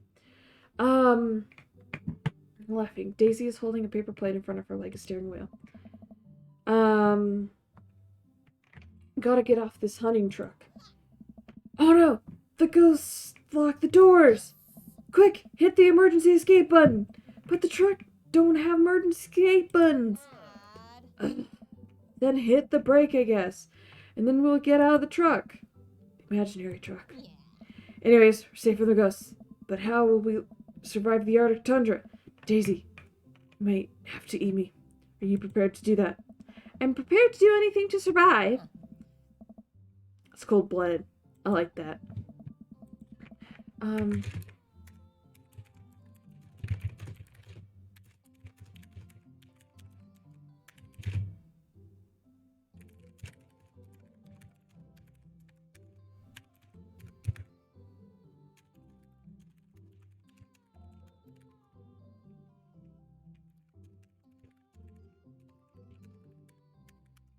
I might have to change games, but I do.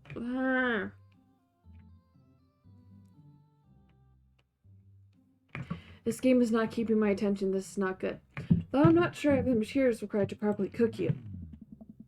You know, that reminds me of the last time I went skiing. Robert! Wait a second. Are you guys playing Long Haul, Ice Road, Paranormal Ghost Truckers? Yeah! And I love that show. It's the best, especially that episode where Callum hides Flint's keys and Flint retaliates by breaking. Retaliates. Is that a word? Retaliates? Retaliates. Yeah, that's a word. By breaking an ancient cursed urn and sending the spirits after him. Yeah, it's a great quality reality TV show. I don't watch a whole lot of TV, but I do enjoy that show. That and war documentaries. Alright, Daisy, I found a couple of bugs. We're gonna make a great meal. Lots of protein. Gonna keep us from starving out here. Harsh, icy wasteland. But there's a whole table of food right over there. Daisy, it's a game. Playing pretend. That's what kids do. Live a little. Amanda gives Daisy a handful of gummy worms from the snack table. They eat them with mock disgust. Let's go find kindling for a fire. Aye, but not an actual fire. Because we're playing pretend? Now you're getting it. Daisy and Amanda run off. What a cute couple of kids. Man, I've never seen her get along with anyone so quickly. I guess Amanda just sort of has a way with kids. That's kind of amazing. Daisy doesn't really get along with kids her age. That's because she's autistic. I guess it's a trait of not being able to relate to your peers, to be autistic, and, yeah, I don't know that from first-hand experience. No, not at all. Nope, I don't relate to that. It's nice he's not trying to one-up me this time. Maybe we can have a regular friendship after all. Really? She just kind of keeps to herself. Her teachers say she spends every recess in the library.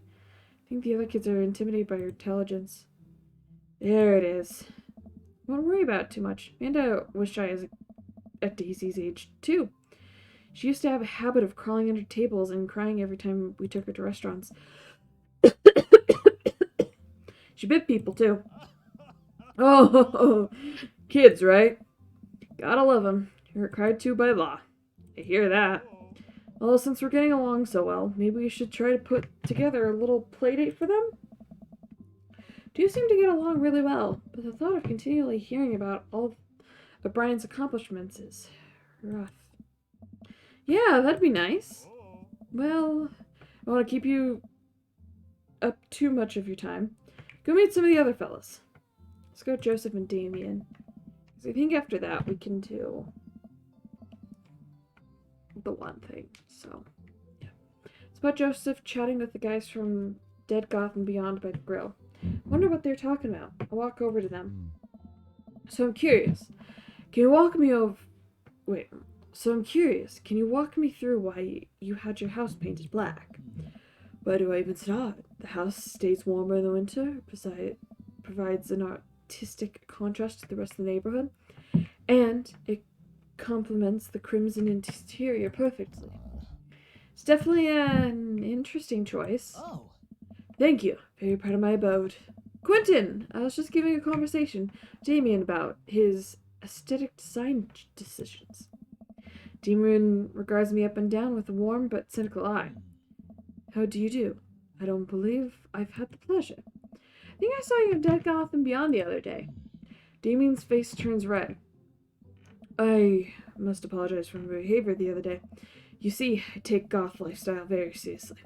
To be caught in a ruse by such a corporation as Dead Goth and Beyond was proudly frustrating indeed. But you know that while my anger might be justified, I was no way for a gentleman to react. I don't care. It's okay, man. Do tell me about yourself. Are you new to the area? Yes, my daughter and I moved in the other day. She was the one I took to Dead Goth and Beyond. Very good. Very good taste on her part. Does she partake in the goth lifestyle? I think for a second. I look over to Amanda, who's hanging out with some of the older kids in the neighborhood. What? Hey, Amanda, would you consider yourself goth? Amanda yells back. I wouldn't necessarily try to fall under any specific label, but I guess if I had to choose, I would more describe myself as twice hipster. Well, hipster with some normcore leanings. Bats are cool, though. Ah, pity. Are you enjoying the party so far? Oh, definitely. Thanks for putting this on. It's nice to be in a cul-de-sac where everyone is so friendly and welcoming. Amanda walks up to the conversation. I also like The Lost Boys a lot. Really good movie. Does that count as goth? That would, my dear. I don't believe we had the pleasure of meeting. Damien Broadmarch. At your service. Damien finishes the sentences with a flourish, and bows, producing a single rose and offering it to Amanda.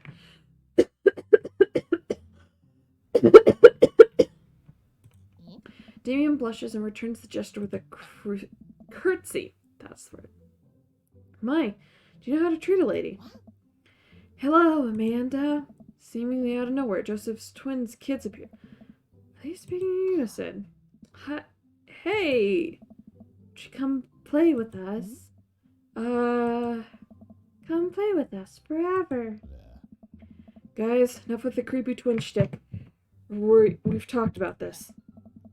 Christian and Christy slowly back away. Where do you think they got that from? Mary pops into the conversation, wine in hand. I don't know.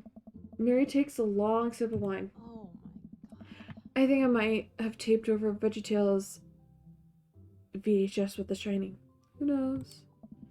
She takes another sip of her wine. Where's Chris? Chris, isn't he with you? You had him a moment ago. He's probably stuffing dirt in his mouth. He's alright. Toddlers are pretty resilient. Mary tips her glass to me. Ain't my first time to the radio. It's my fourth. Been squeezing 4, little sweetheart. Could you do me a favor and please find Krish? That'd be great. I'm sure he's fine. Mary? Okay, jeez. Mary finishes her wine and wanders off. Dad, can we go now? Oh, Lucian, have I introduced you to Quentin yet? Hey, it's that punk from Amanda's school. I remember you. Whatever. It's no way for a young man to speak to his elders. Be polite. Lucian bows. Whatever, sir.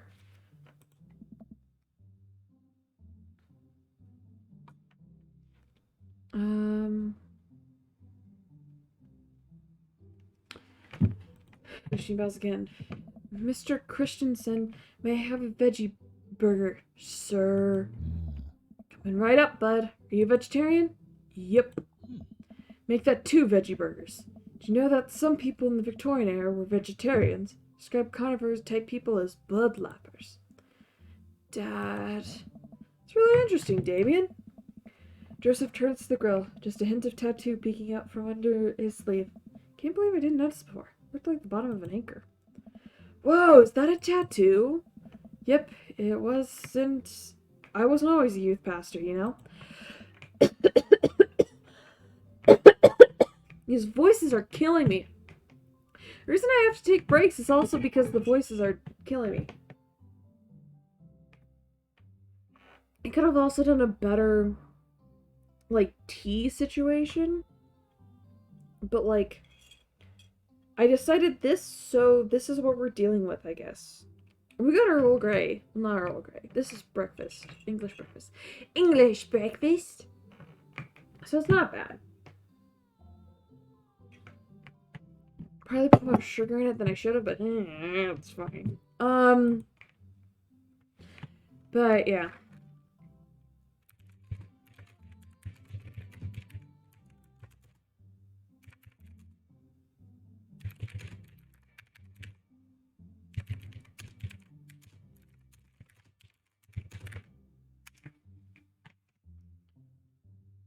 Yeah.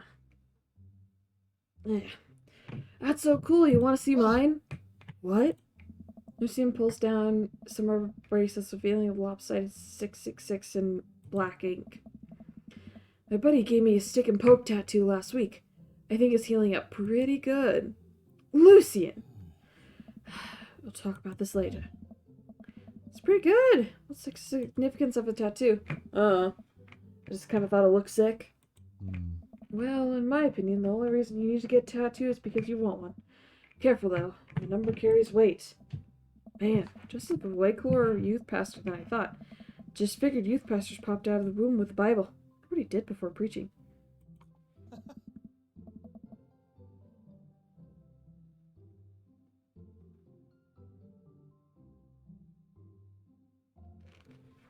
And without further ado, let's work some magic. Joseph closes his eyes, taking a deep breath, and gets to work. With the greatest of ease, he sets patties on the grill, flourishing as he flips his spatula in the air. It's easily some of the best grilling I've ever seen. You guys think this is my first time in front of a grill? He's working faster now, effortlessly, tossing cheese into the patties, perfectly grilling onions on the side. One after another, the dads take notice and crowd around Joseph to admire his masterful techniques. You probably didn't know this, Quentin, but Joseph's known around here for his grillsmanship. He's ungrillevable. Tried to get on his level, but I can't catch up. Let us keep studying. He has a rare quality about him.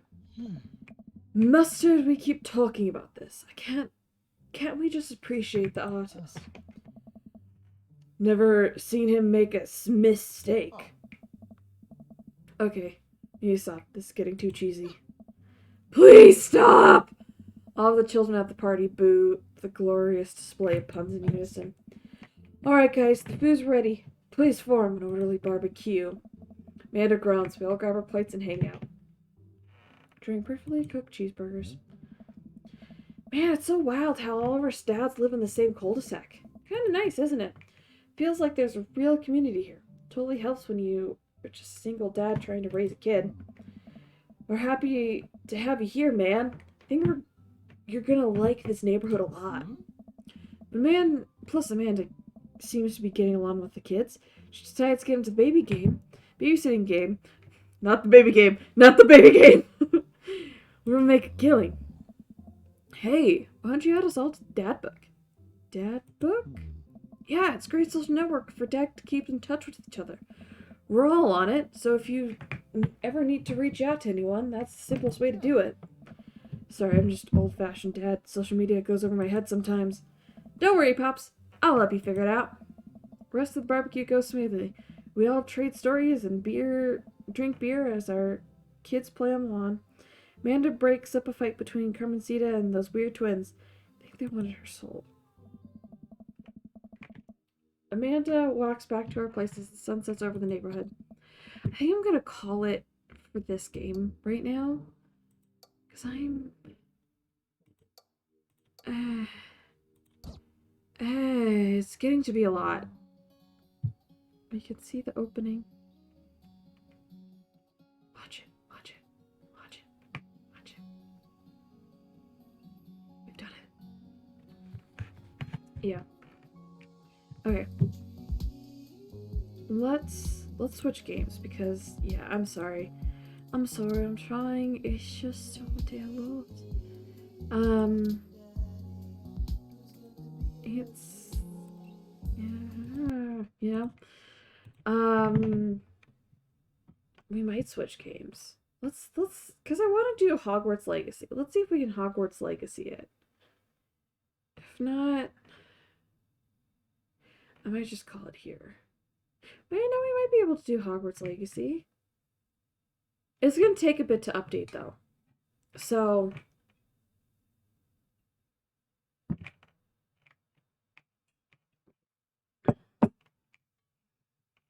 there goes the drink. I just can't do the voices anymore. I'm sorry. So deal with it, I guess. I don't know. But yeah, I love that game, but the issue is I can't do visual novels because it's too much going on. Well, not too much. There's too little going on. And it's just rough because you're chilling, but like, there's no action. Nothing's going on. It's just talking. There's no action. So I don't like visual novels for that reason. Yeah. So that's why you probably don't see me do a lot of visual novel games. It's just because it doesn't happen a lot. It's just not good. It's not good. We're almost there. We're patching. We're updating. We're doing it. I'm actually curious. Can we need to ask do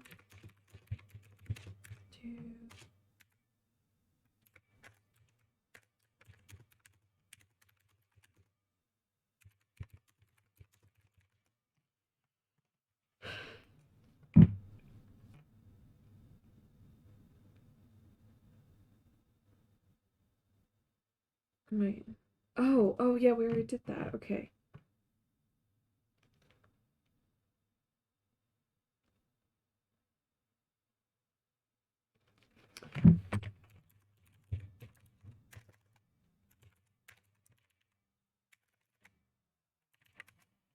Oh my gosh, it's patching. Just do it already.